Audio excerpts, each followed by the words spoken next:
Sur l'année 2012, ouais, bah, c'est vrai qu'on revient de loin, j'ai envie de dire. On est passé un peu à travers tout le mauvais, même si tout le printemps a été très très compliqué.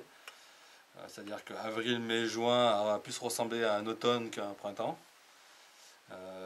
Pluvieux et frais, donc il a fallu se battre un peu avec le milieu.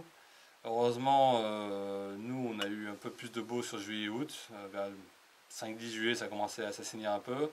Donc du sec, par contre toujours un peu d'humidité les matins et frais. Donc l'odium là par contre nous a pas lâché non plus jusqu'à début août, ce qui est quand même assez rare. Et puis après le mois d'août, il y a eu deux semaines très chaudes là, sur les 38 où là ça a mis un gros coup un peu sur la tête des raisins parce qu'on venait d'une période un peu plus fraîche, donc du coup ça fait un bon contraste. Mais je pense que la chaleur a fait quand même du bien pour avancer un peu en maturité sur les raisins.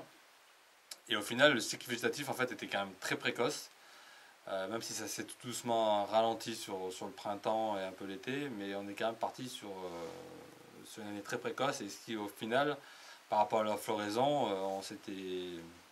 on avait vu que voilà, les vendanges seraient au niveau de 10-15 septembre.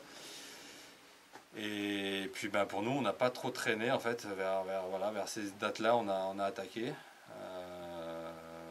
Et ce qu'on rentrait était plutôt bien parce qu'on était tout entre 13,2, 13,8 avec des acidités assez basses déjà, donc on était plutôt content.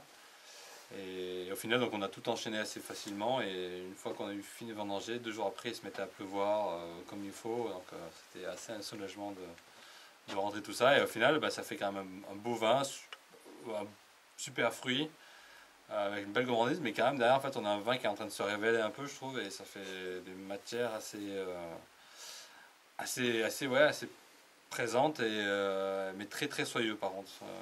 Pour comparer par exemple aux 2011 qui sont un peu plus savés sur l'acidité, mais un peu plus tendus et des tanins un peu plus accrocheurs.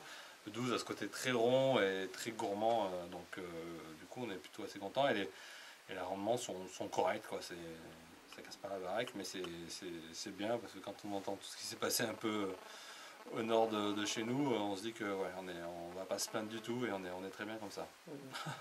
C'est clair. Ça fait un beau millésime, quoi.